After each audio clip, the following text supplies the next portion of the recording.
बना बोल। नमस्कार दोस्तों, मैं बायोलॉजी एकेडमी के अंदर महेश कुमार आज राजस्थान माध्यमिक शिक्षा बोर्ड की 12th कक्षा की चैप्टर फर्स्ट पहले अध्याय का हम यहाँ पे स्टडी करना शुरुआत कर रहे हैं। और इसमें जो आपके 12वीं कक्षा की हिंदी मीडियम के बच्चों और इंग्लिश मीडियम के बच्चों को दोनों को बेनिफिट इस वीडियो के माध्यम से मिल सकता है। और साथ में जो पहला जो चैप्टर है आवर्तबीजी पादपों में जनन, आवर्तबीजी पादपों में जनन, इसके बारे में सबसे पहले हम पढ़ेंगे।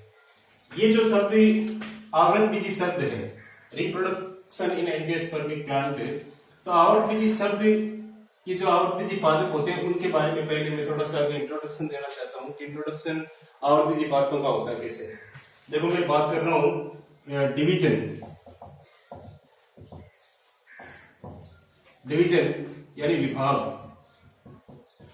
इस पर मेटोफाइटा,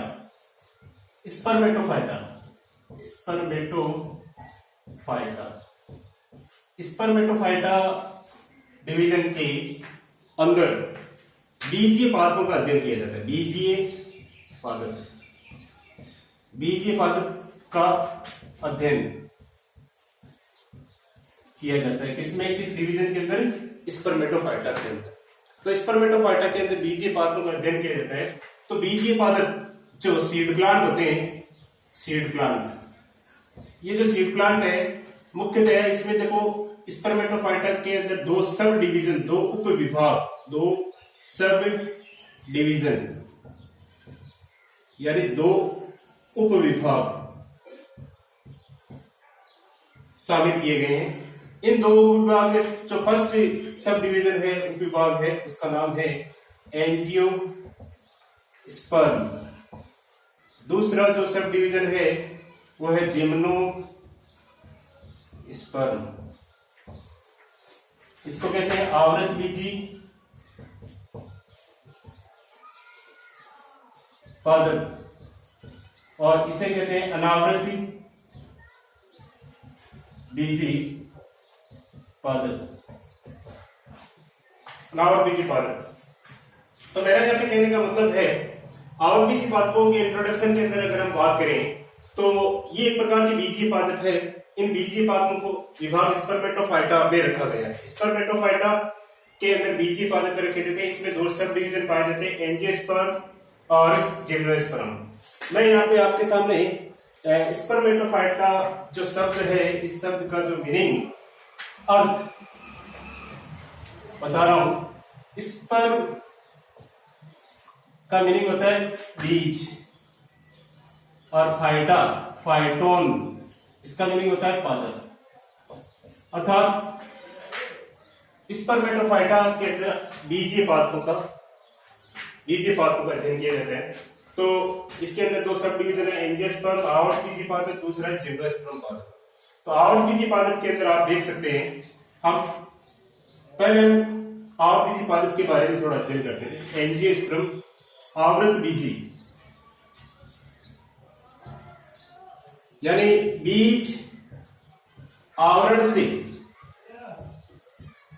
घिरा हो, बीज आवरण से घिरा होता है तो इसे आवृतबीजी पादप कहते हैं। यहां भी जो आवरण है अंडाशय की भित्ति का आवरण है, भित्ति का आवरण पाया जाता है। अगर बीज के चारों तरफ अंडाशय की भित्ति पाई जाती है, अर्थात फल भित्ति पाई जाती है, तो उन सभी बीजीय पादपों को आवर्तबीजी कहा जाता है। यानी यहाँ पे जो भित्ति पाई जाती है वो किसकी है, अंडाशय की भित्ति है। दूसरी बात, अगर हम इसका इंग्लिश मीनिंग देखें, एंजियोन, इसका अर्थ होता है वेसल्स यानी वाहिका, वेसल्स यानी वाहिका। और स्पर्म का मीनिंग होता है बीज। ऐसे बीजीय पादप जिनकी जाइलम उत्तक के अंदर वेसल्स प्रेजेंट हो, वाहिकाएं प्रेजेंट हो, किसमें प्रेजेंट हो, जाइलम टिश्यू के अंदर। जाइलम टिश्यू के अंदर क्या प्रेजेंट हो, वाहिकाएं प्रेजेंट हो। दोबारा मैं आपके सामने एक बार रिवीजन करवाना चाहता हूँ। देखिए बच्चों, आरबीसी पाथवे में हम जनरल का जो टॉपिक पढ़ रहे हैं, जो आपका फर्स्ट चैप्टर है 12th आरबीसी का, हिंदी मीडियम के और इंग्लिश मीडियम के दोनों बच्चों के लिए ये क्लास बेनिफिट रहेगी। तो मेरा यहाँ पे कहने का मतलब है रिप्रोडक्शन इन एंजियोस्पर्म प्लांट में सबसे पहले यहाँ पे आरबीसी पाथवे में जो जनन है, आरबीसी पाथवे में जो जनन, आरबीसी पाथवे की अगर हम डेप्थ से स्टडी करना चाहते हैं तो हमें ये पता होना चाहिए कि ये आरबीसी शब्द कहाँ से आए। ये जो शब्द प्लांट के अंदर जो आया है वो स्पर्मेटोफाइटा डिवीजन के सदस्यों के रूप में है ये।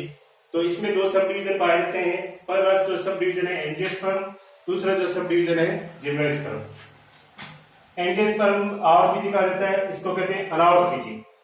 आरबीसी पाथवे के अंदर बीज आवरण से घिरे हुए रहते हैं, अर्थात अंडाशय की भित्ति से, अंडाशय की भित्ति से ये बीज घिरे हुए रहते हैं। इसका अगर शाब्दिक अर्थ और भी देखें, ग्रीक भाषा का एंजियन जो वर्ड है, इसका हिंदी मीनिंग होता है वाहिका या वेसल्स, और स्पर्म का मीनिंग होता है बीज। यानी ऐसे बीजीय पादप जिनके जाइलम टिश्यू के अंदर वेसल्स प्रेजेंट होती है, उनके अंदर उन सभी पादपों को किसमें रखा गया है, एंजियोस्पर्म में रखा गया। तो मेरा यहाँ पे कहने का मतलब है बच्चों की एंजियोस्पर्म जो प्लांट है वो बहुत ही ज्यादा एडवांस प्लांट है। इस पृथ्वी के ऊपर सबसे ज्यादा 80% पादपों में ये एंजियोस्पर्म 80% जमीन के ऊपर 80% की संख्या में ये प्रेजेंट है। मतलब 80% से भी अधिक प्लांट इस पृथ्वी के ऊपर जो अभी उपस्थित है वो एंजियोस्पर्म के प्लांट है। वो एडवांस प्लांट है, वेसल्स प्लांट है, जाइलम वेसल्स, जाइलम के अंदर वेसल्स प्रेजेंट होती है। दूसरी बात करते हैं हम जिम्नोस्पर्म की। जिम्नोस्पर्म हालांकि आप ये 11th क्लास के चैप्टर में दे रखे थे, फिर भी मैं आपको जिम्नोस्पर्म की डेफिनेशन यानी इसका मीनिंग थोड़ा सा आपको याद दिलवाना चाहता हूं।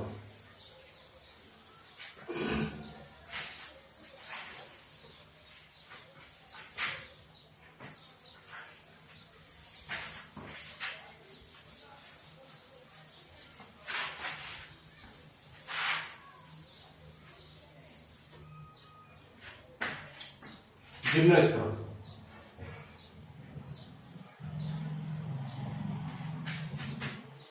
अनावृत बीजी।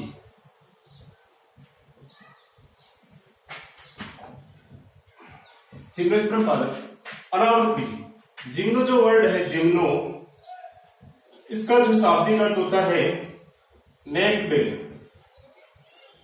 यानी नग्न। स्पर्म का मीनिंग होता है सीड, यानी बीज।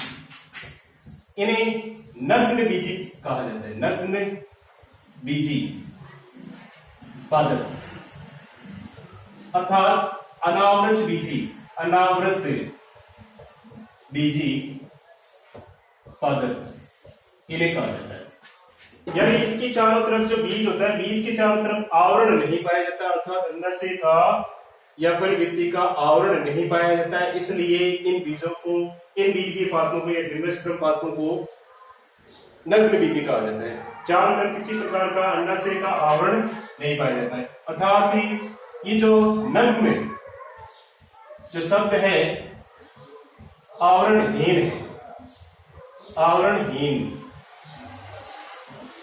देखो आपने 11th क्लास में ये भी पढ़ा था कि आवरणहीन फेनेरोगेम्स, फेनेरोगेम्स अपुष्पोद्भिद पादप, अपुष्पोद्भिद पादप, अपुष्पोद्भिद पादप है। अपुष्पोद्भिद पादप का मतलब है यहाँ पे फेनेरोगेम्स, पुष्प का इसमें डेवलपमेंट नहीं हो पाता है। हालांकि कुछ लेटेस्ट या फिर एडवांस जिम्नोस्पर्म उसके अंदर फ्लावर का फॉर्मेशन स्टार्ट हो चुका है, फिर भी ज्यादातर इनको हम कहते हैं आवरणहीन फेनेरोगेम्स, फेनेरोगेम्स कहा जाता है। तो आपको ये पता होना चाहिए जिम्नोस्पर्म यानी अनावृत बीजी पादप है, उनको जिम्नोस, जो इसका अगर शाब्दिक अर्थ देखें तो जिम्नो, जिम्नो का मीनिंग होता है नेक्ड, नग्न बीजी। स्पर्म का मीनिंग होता है बीज या नग्न बीजी पादप, अनावृत बीजी पादप कहा जाता है। नग्न शब्द आवरणहीन यानी फेनेरोगेम्स, यानी आवरण यहाँ पे किसका नहीं पाया जाता है, अंडाशय भित्ति का आवरण इसमें नहीं पाया जाता है। अंडा से भित्ति का आवरण नहीं पाया जाता है, इसलिए इन पादपों को हम कहते हैं नग्न बीज। आगे का अध्ययन हम अगले वीडियो में करेंगे। इसे वीडियो को आपको कैसा लगा, इसमें जो भी कमियां हैं या फिर जो भी आपके सुझाव है वो कमेंट बॉक्स के अंदर डाल दीजिए और इस वीडियो को लाइक कीजिए, शेयर कीजिए, सब्सक्राइब कीजिए और ज्यादा से ज्यादा शेयर कीजिए ताकि सभी जो घर बैठे बच्चे हैं उन बच्चों को आसानी से स्टडी हो सके। धन्यवाद। जय भारत, जय हिंद।